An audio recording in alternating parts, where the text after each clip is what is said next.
The man accused in the death of a 9-year-old girl went to court today. Up next on Eyewitness News, why it's so tough to find evidence against him. Good times for Nevada Power means you may get a rate decrease in your power bill, but the utility is facing new challenges. And later, a new theory in the Binion murder case. George Knapp investigates the latest claim from the defense. You're watching Channel 8 Eyewitness News, the news leader. When it's a poor innocent child that gets shot, are we going to follow it as long as we have to? Absolutely. 9-year-old Genesis Gonzalez died in a drive-by shooting this past summer while saving the life of her baby cousin. Today, prosecutors presented some of the evidence in court against the man police say shot her. Good evening. Thanks for joining us. Pascual Lozano is charged with murder, but finding witnesses to testify against him has proven difficult.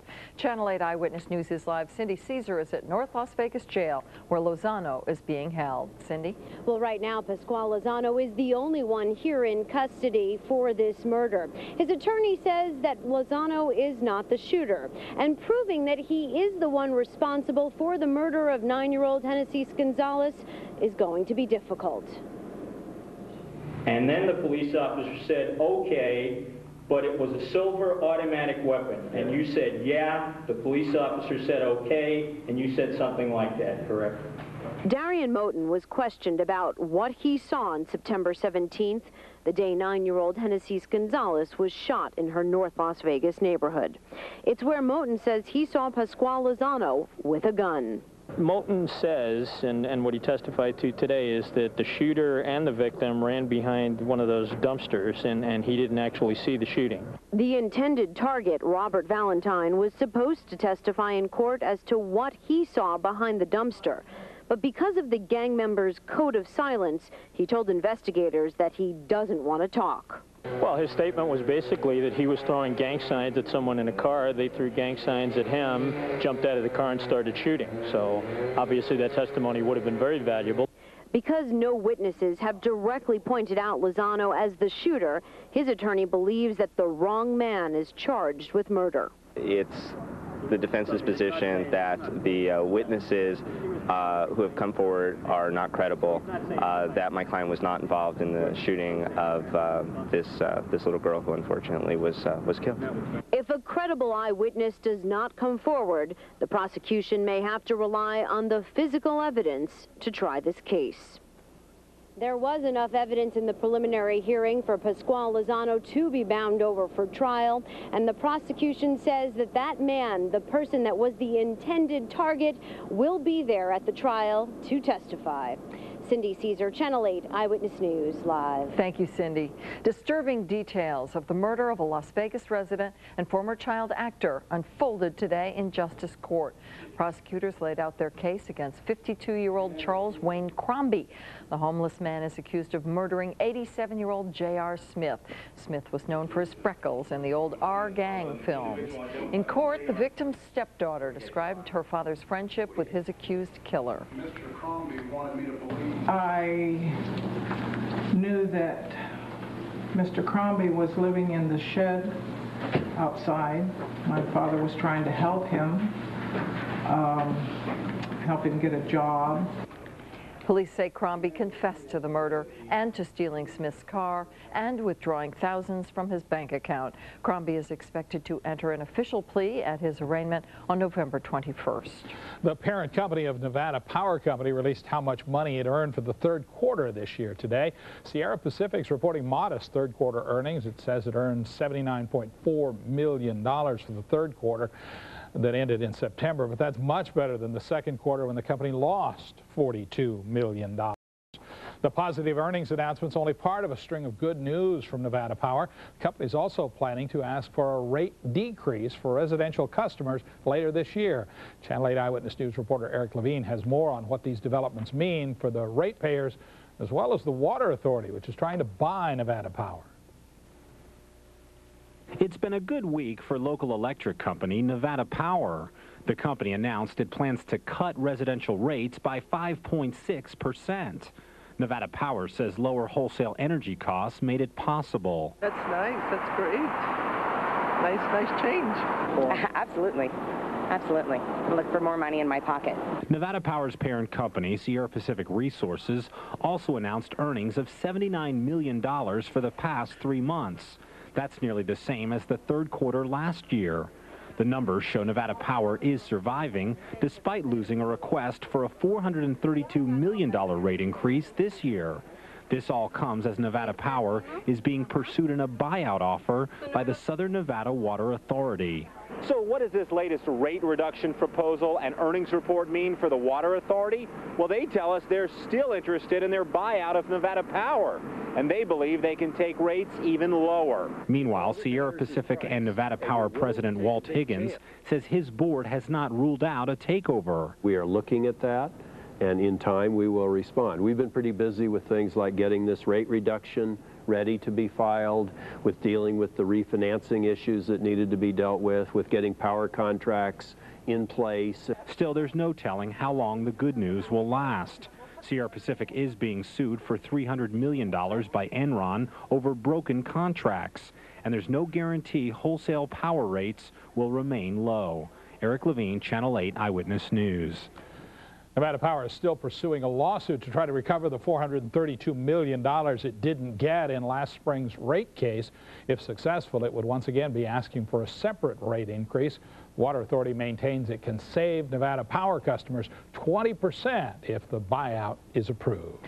A university regent accused of prying into student records says she's done nothing wrong. But the chair of the Board of Regents says something needs to be done to protect the privacy of students and faculty. Channel 8 Eyewitness News reporter John Summers has an exclusive interview with the accused regent, Linda Howard. Yeah, and what we're seeing is even more dissension now on this Board of Regents. Howard alleges that she's a target because she's an outspoken African-American female working for minorities. She says now the board is trying to force her out. It's absurd. It's really absurd the conduct of some of my colleagues. Linda Howard says fellow regents are trying to make her look bad for looking into thousands of private student and faculty records. In order for me to be effective and responsive to my constituents' concerns and to be able to make sound policy decisions, it helps to have that type of information. According to this February memo obtained by Eyewitness News, Howard has rights to the information. The university chancellor wrote, "A regent, as a member of the governing body of UCCSN, is entitled to see any records of both system administration and the various colleges and universities." This memo says Howard wanted private records of all UNLV freshmen and graduates between 1997 and 2001. She wanted names, ethnicity, and GPAs for each student. Howard says she used the information to argue against stricter admission standards. I saw an instance, and I'll give you an example, where a student had a 1.8 grade point average going in as a freshman, yet graduated with a 3.4. She did the research herself because she trusted her own math more than the university's. And I believe in raw data, not aggregate data, because I believe the devil is in the details. But some wonder if the devil is also in Howard's actions, looking into the personal records of particular people, like a Rebel Yell writer who called her an idiot in a column.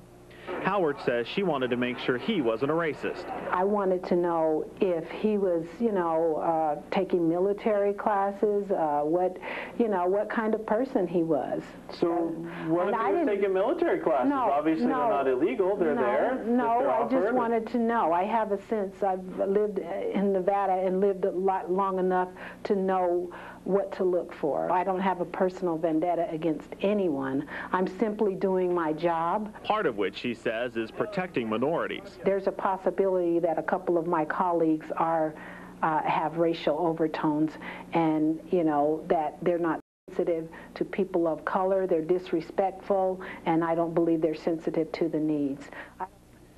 The chair of the Board of Regents directed the staff of the university system to review the policies concerning regent access to those private records. When the board meets again in December, there will likely be discussion about removing regents' access to those altogether, something Howard opposes. You can see the entire interview with Linda Howard tonight at 8:30 on our cable station, Las Vegas 1. A lot of tough issues tackled in there, so we'll have the full... I'll say. Yeah. Quite a ball of whatever. Thank you, John. Sure. Fight is brewing between small businesses and large casinos over who is going to pay for a tax increase. Plus, the defense says it has new evidence that proves the innocence of Sandy Murphy and Rick Tabish in the Ted Binion murder trial. George Knapp has the investigation. But first, Kevin Jannison is live at the Gift of Lights with a first look at neighborhood weather. Gary, it's the grand opening of the Gift of Lights. We'll tell you what's going on down here at Sunset Park, the second annual event. We'll have all your neighborhood weather. Take a look at the 7-day forecast, too. That's just a few minutes away. Eyewitness News will be right back. You're watching Channel 8 Eyewitness News at 6 with Gary Waddell, Paula Francis, neighborhood weather with Kevin Jannison, and sports with Dave McCann. Channel 8 Eyewitness News, the news leader.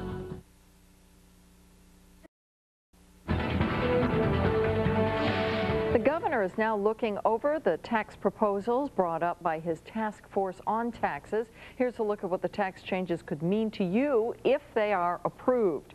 Tax on a 12-pack of beer would go up 17 cents. A fifth of liquor would go up 77 cents. Cigarettes would go up as well. The tax would be 70 cents a pack instead of 35. A 6.5% amusement tax means, for example, movie tickets would go up about 50 cents. The centerpiece of the panel's plan is a 0.25% tax on all businesses' gross receipts. Task force members are beginning a road show of sorts to explain the taxes. Channel 8 Eyewitness News anchor Lisa Johnson attended their first meeting. The governor's task force on tax policy is now doing the tap dance, trying to explain why a tax to attend a show like this and billions in other new taxes will be good for the state. We need the money. There's lots of people making lots of money here, and they should participate in paying for the cost of government. Business leaders turned out at this Chamber of Commerce meeting to learn about the $4.6 billion tax recommendation. Tax force member Mike Sloan has been the leading advocate of a 0.25% gross receipts tax on businesses. If a person made $1 million in revenue under this proposal, they would pay $1,600 to the state. Sloan is a vice president at Mandalay Resort Group.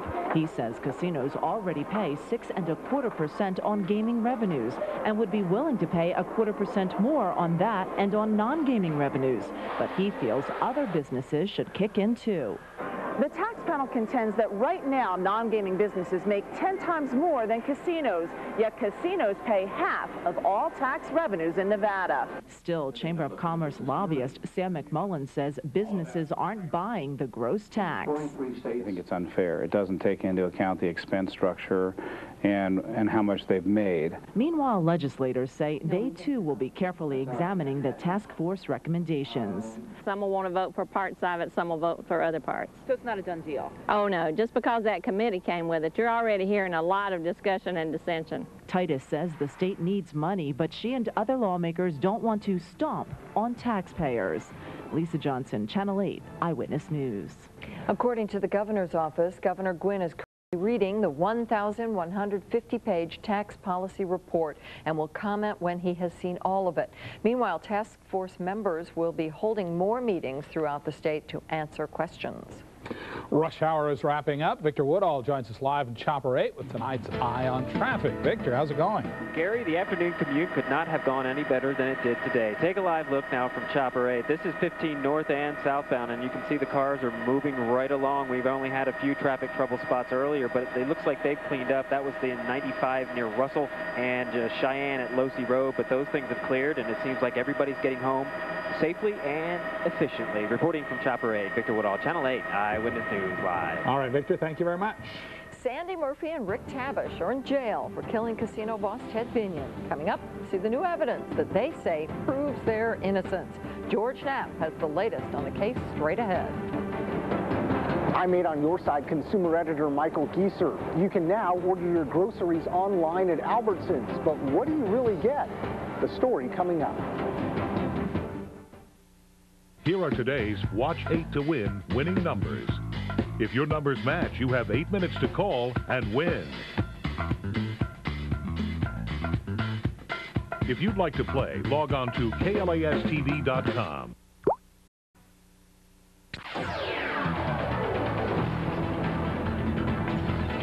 New Controversy in the Ted Binion murder case. Attorneys for Sandy Murphy and Rick Tabish insist they have new proof of their client's innocence. The new information consists of photos taken of Binion's body. Defense says its analysis of the pictures disproves the argument that Binion was murdered. George Knapp of the Channel 8 I-Team is here with the story. George. Paul and Gary, as we first reported last night, Professor Alan Dershowitz of Harvard has taken the unusual step of asking the Nevada Supreme Court to reverse the convictions of Sandy Murphy and Rick Tabish. It's unusual because the request is being made so late in the game, 6 months after the Supreme Court heard oral arguments in this case. Dershowitz says new analysis of the death scene photos makes it obvious that Binion wasn't murdered at all. However, prosecutors say this is just one more in a long line of defense ploys and that it's simply too late. Take a look at the photos for yourself. I'm innocent. Sandy Murphy's innocent.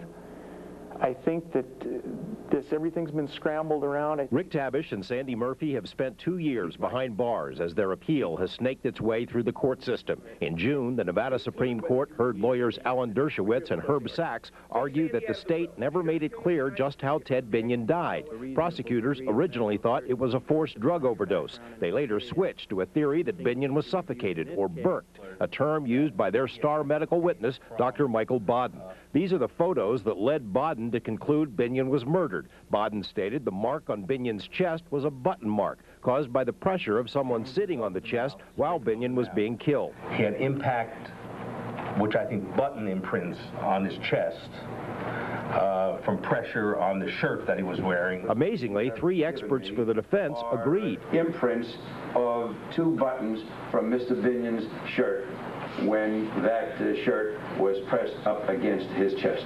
But take a look at a new magnified view of the marks. The defense has obtained opinions from 2 of the best-known dermatologists in the world based on these enhanced photos. Said point blank that it is not a pressure mark.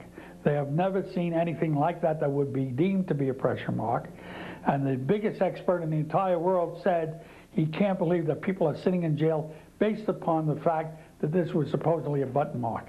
A letter written by a Harvard doctor asserts the mark is a lesion, probably dermatitis. The letter has been sent along with the affidavit of Alan Dershowitz to the Nevada Supreme Court in a request for a reversal. Prosecutors aren't impressed. These are button marks, and just because the defense can find a new high-priced expert who will come in and say something different doesn't mean that they deserve a new trial. The defense team had 4 experts at time of trial.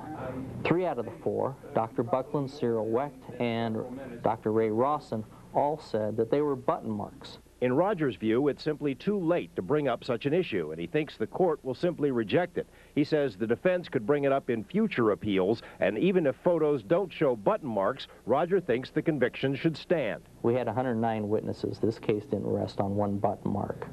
And so it doesn't mean a bit of difference to this case. They can have 1,009 witnesses who said 1,009 things. But none of the witnesses attributed. There was no witness who testified anything specifically about what Sandy did or what Rick Tabish allegedly had done, except the button mark, which supposedly was to prove the burking. That was what allegedly killed Binion.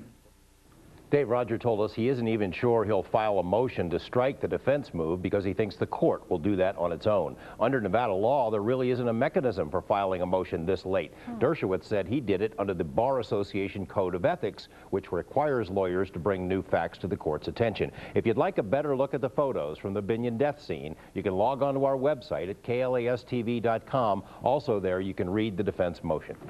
If these weren't button marks, how come nobody found this sooner? Well, that's the $64,000 question. Dave Rogers said, you know, we looked at it, investigators, experts, looks like a button to us. The defense says its own experts never got to see photos under a magnifying glass. They only saw them while they're up there on the stand, and they apparently were swayed by the opinion of Dr. Baden. You'd think there would have been a pretty close look at those marks, considering their importance to the case. Yeah. It's fair to guess that this could be an issue in new motions. Herb Sachs says he's going to be filing motions alleging prosecutorial misconduct, and the day may come when this will be raised to allege that the defendants had inadequate counsel. So, in other words, the Binion case is far from over. Yeah, does Dershowitz carry a lot of weight when he makes motions like this? Because this is unusual legally. You know, you have to guess that I'm sure the Nevada Supreme Court has already made its decision. What they're doing now is writing it. Yeah, you know, it could come out any day now. So. Thanks, George. Thank you. Kevin is out at Sunset Park where a new holiday display is going up. Kevin? That's right, Paul. It's the second. I'm laughing because it's November 14th, but it's that time of year. The catalogs have been coming and the lights are going up. It is the Gift of Lights. They had a great display last year. They've doubled it this year. Over 3 million lights, 75 different displays. And what's great about this show is you can drive your car through them, between them, around them, and under them. Quite a display, too. It's open to the general public beginning tomorrow night. They're doing a dry run tonight. We'll tell you more on how you can see them in just a second, but let's get caught up on the weather. We'll begin with the real-time neighborhood weather. First stop, Nate Mack Elementary near Pecos and Warm Springs, already down to 59 degrees, but the wind has backed off after, whoop, there it goes, up the Alexander and Wallapai area. The wind was stronger earlier and still blowing in the northwest part of the valley. That's why the temperature's up at 65 degrees. Next stop will take us on over to Lamb and Owens on the east side of town. Not quite as much wind. They're at 65 degrees as well. And we'll head down to Boulder City where the temperature's 63 and just a gentle northerly breeze, all that's left of that wind that gusted to 29 miles per hour earlier. Other neighborhood temperatures range anywhere from 62 up near Camino El Dorado and Ann Road. It's still 68 near Cary and Hollywood. Outside the valley, it's 44 on the mountain, 63 in Mesquite, and Pahrump also checks in at 63. The stronger winds were on the west side of town today. Some neighborhoods around the edges gusting over 30 miles per hour. Not nearly as much wind on the east side of town. Outside the valley, a gust of 31 in Searchlight and Alamo as well. Meanwhile, those high temperatures today, anywhere from the upper 60s to the mid 70s, depending on your neighborhood location. Then outside of town, it was 53 on the mountain, 78 out at the Lake Mead Marina, as was the high in Laughlin, and Death Valley topping out at 83. McCarran's mercury maxed out at 72, half a dozen above normal. 45 was the morning low, and around the country, a little bit of rain in the Ohio Valley, even some flakes flying in parts of the Dakotas and over the Intermountain West as well. We had an area of high pressure to our northwest kick off the wind. As it moves on top of us, the skies have cleared. We had a few high clouds early this morning, and the wind has relaxed. Next weather action will be some of those clouds in the Pacific heading our way late in the weekend. Tonight, look for a clear sky and a low temperature of 48 degrees and not nearly as windy as what we saw earlier today, especially in the northwest part of the valley where they're still blowing now, but they'll decrease. 68 tomorrow under plenty of sunshine, light, gentle, northerly 5 to 15 mile per hour breeze, keeping the air clean. And your 7-day forecast, the clouds return late in the weekend. We're hoping to get rid of them for that meteor shower. The Leonids peak Monday night, or actually Tuesday morning at 2:30 a.m., something we'll talk more about in the next few days. The Gift of Lights down here at Sunset Park, over 3 million lights. It does cost $10 for you to bring your car through there, but you can pack your car with 30 people if you want. It's only $8 if you bring a bag of clothes for the Goodwill charity, and a lot of that money will go to help Clark County Parks and Recreation too. Quite a show down here. Gary and Paula will see you again in just a few minutes. Thank you, Kevin. Good deal. A new target of terror, a warning for some big city hospitals. Tonight, find out how prepared our hospitals are for problems. Plus, getting your groceries online, is the price worth the convenience? Find out in a side-by-side test. Channel 8 on your side. I'm Dave McCann. Greg Maddux is golden once again. Details on that coming up. Andre Agassi's hopes that #1 gets shot down in Shanghai, and needing 2 wins with 2 games to play, UNLV sets its sights on Air Force. Sports is coming up here on Channel 8. Friday at 11 in a George Knapp special report. Meet a Southern Nevada man who became a double agent, pretending to sell out to the KGB while risking his life to protect us. A cloak and dagger adventure, true tales of espionage. Friday at 11 on Channel 8, Eyewitness News, the news leader.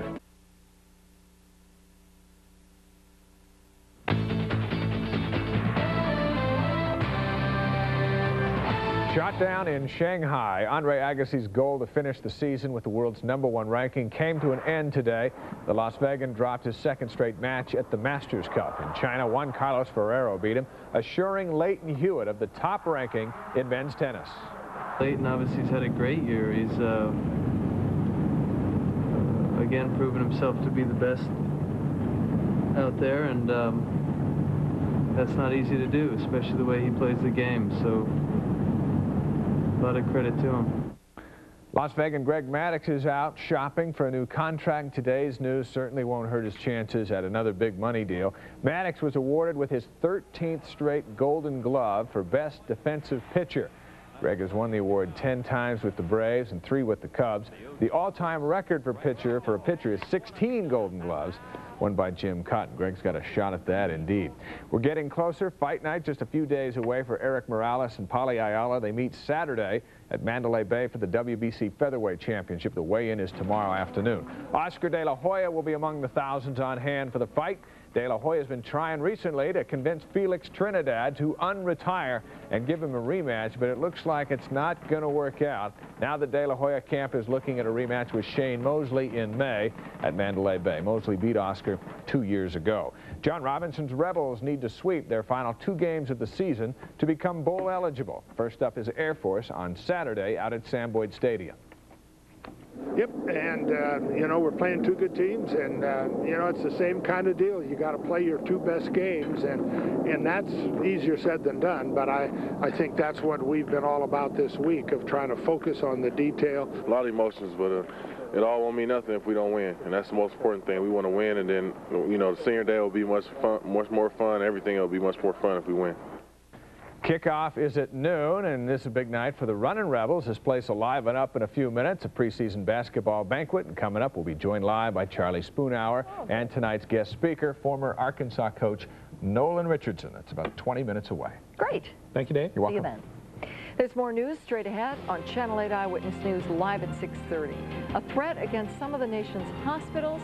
Tonight, find out how prepared local hospitals are for a terror attack. Plus, the high-tech way to get your groceries here in Las Vegas. Find out if it saves or costs you money. And an update on a young girl saved from disfigurement by 2 Las Vegas doctors. That's in tonight's Medical Breakthroughs.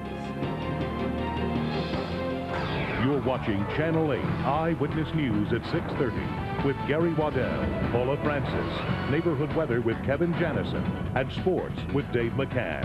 Channel 8 Eyewitness News, the news leader. This is video of a San Francisco hospital conducting a drill in response to vague terror threats on hospitals there and in several other big U.S. cities. The hospitals say they are on alert, but not in panic mode. The White House says the credibility of that threat is low. Thanks for staying with us. Nevada hospitals are not on that list, but hospitals are preparing to handle a disaster if necessary. Sunrise Hospital has doubled the number of surveillance cameras in its system. There is also a room equipped to treat as many as 500 patients at a time if there's an attack with mass casualties. These yellow suits are Tyvek suits. This is a lesser level of protection for people who are not contaminated. This is a chemical resistant suit for people who we think might have a biological agent or a chemical agent on them. Twice a month, doctors, emergency room nurses, and Sunrise Hospital security attend disaster training classes to ensure they are prepared for the worst possible scenario.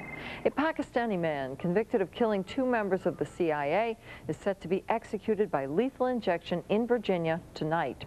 Back in 1993, Mir Amal Qazi opened fire outside CIA headquarters with an AK-47 assault rifle. Officials are warning Americans overseas to be wary of possible attacks in retaliation for Qazi's death. Protesters have already taken to the streets in Pakistan. Qazi himself believes his death will likely provoke a violent response. Qazi expressed no regret, though, for his actions. If a government of any country, it has caused damage to Muslims in other parts of the world, then people of the Muslim community, they have the right to fight back. The U.S. Supreme Court or Virginia's governor have just rejected last-minute appeals for clemency. Mother's quick action saved her daughter from being run over by a taxi cab today.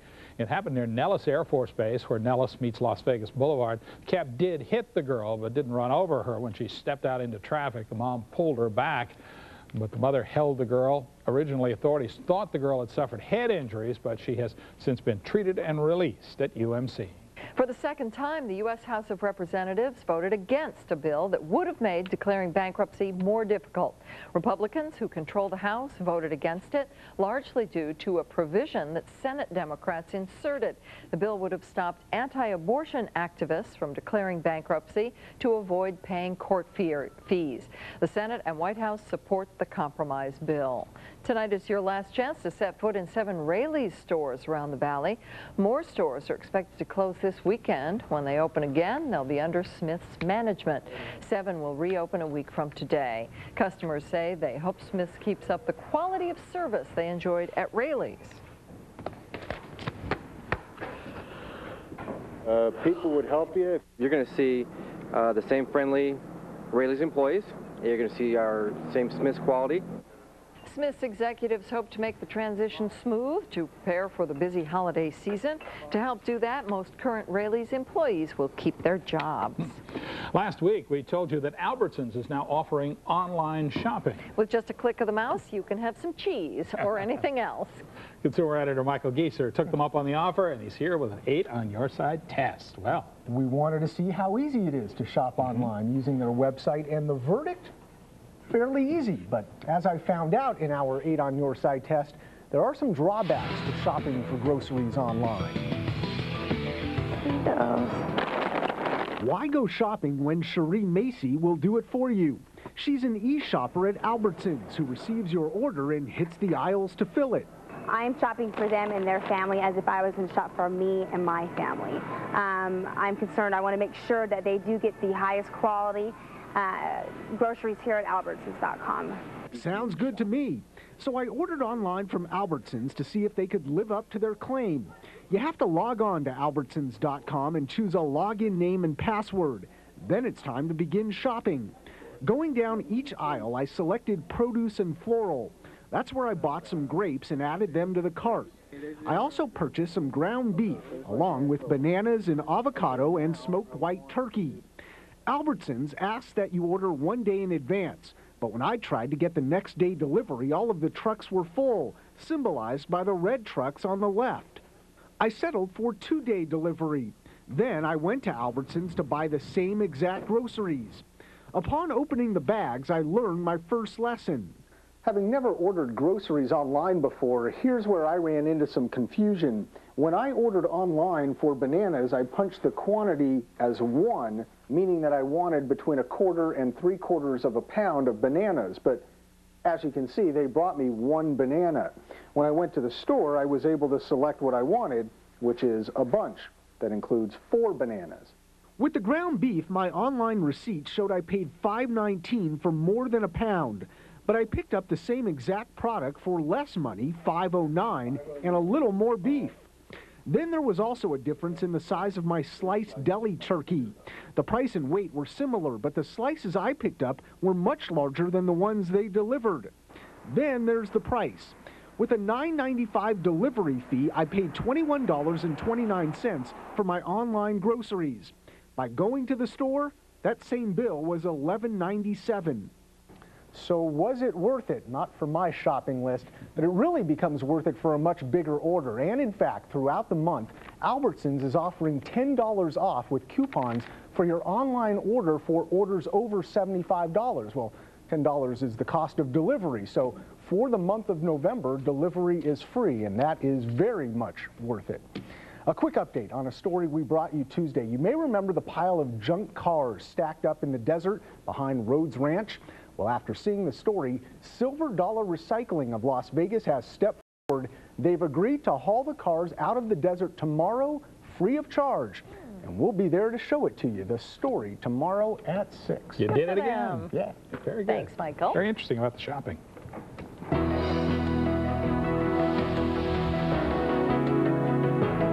In 8 Online tonight, the IRS is looking to give away money instead of collecting it right now. Until next month, on irs.gov, you can check to see if one of thousands of undelivered refund checks belongs to you. The agency has about $80 million in undelivered checks.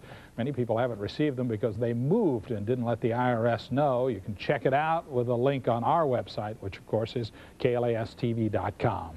Officials can now reach out in cyberspace to teens with drugs and alcohol problems. The nation's drug czar has unveiled the nation's first internet treatment program. Officials hope the program will encourage more teens to seek help because they can avoid the embarrassment of entering a rehab center. TeenGetGoing.com helps the teens determine if they have a problem. There are also counseling and support groups available online. You need access. You need to stay engaged. We need to be able to deliver this treatment wherever you are. Change for you? The drug czar says the 12-step program employs techniques that have proven successful. Tonight's weird website will likely either make you feel more ambitious or a little down. At museumofconceptualart.com, you can click on things other people accomplished when they were your age. Just enter your age and you'll discover things, for example, like Bill Gates had earned $1 billion by the time he was 30. And whatever, I checked, when Mozart was my age, he'd been dead for 13 years. So there you go. That's tonight's 8 Online. So you can feel good about that. Well, something. Who knows? Coming up on Channel 8 Eyewitness News live at 6:30, I'll have an update on the girl who came halfway across the world to get free medical care in Las Vegas. Plus, Kevin Janison will join us once again to tell us all about our neighborhood weather conditions and give us the forecast.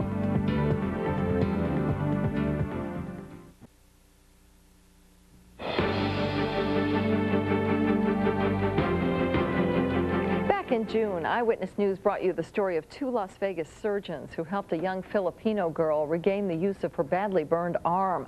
The teenager has developed some real friendships during her lengthy stay in Las Vegas. The unique partnership ends tomorrow, but only temporarily, because the local volunteers will return to the Philippines early next year. 1, 2, and up. Good. After 5 months in Las Vegas, Maricel Marigman is about to head home to the Philippines. Here we go. The 18-year-old stay has been filled with 5 operations, all aimed at repairing the horrific damage a house fire did to her as a toddler. The treatment is all free, donated by local healthcare professionals who met Maricel on a medical mission earlier this year. This gets to be contagious. How often do you get to change people's lives? Terry Banish has definitely caught the bug. Next February, he will return to the Philippines for a second mission. I think it's very rewarding. We're going to do it bigger and better next year. I think you have something there. The volunteers all pay their own airfare, but the equipment must either be donated or purchased. Over here is an EKG donated also by UMC. Minda Banaria's garage is quickly filling with supplies. A Filipino native who's now a nurse at UMC, the first medical mission was her idea.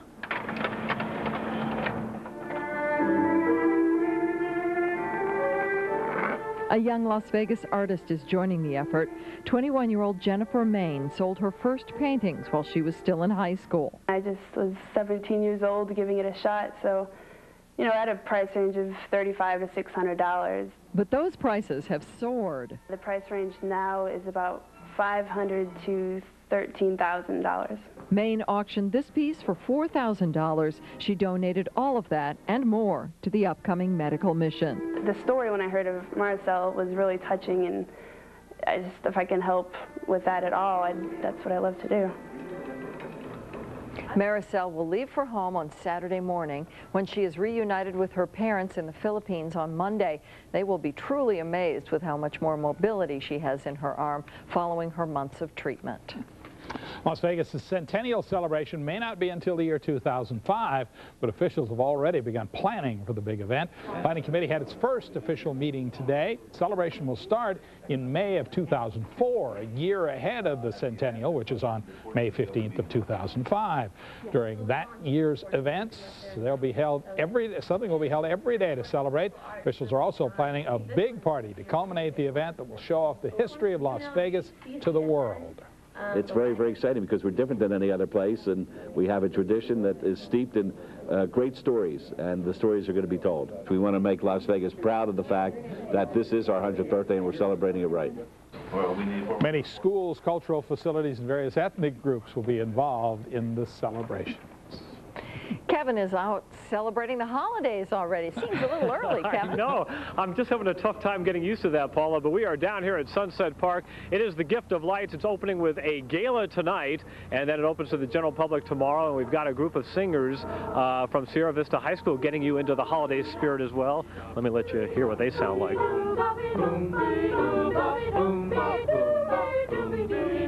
Well, we're hearing these great Christmas carols, and we haven't even had our turkey yet.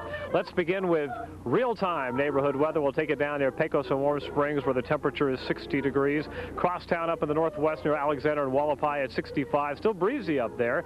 We'll head to the east side of town at Manny Cortez Elementary. They're sitting at 64. And in Boulder City right now, the current temperature is 62 degrees. Other neighborhood temperatures running down into the 50s in some parts of town.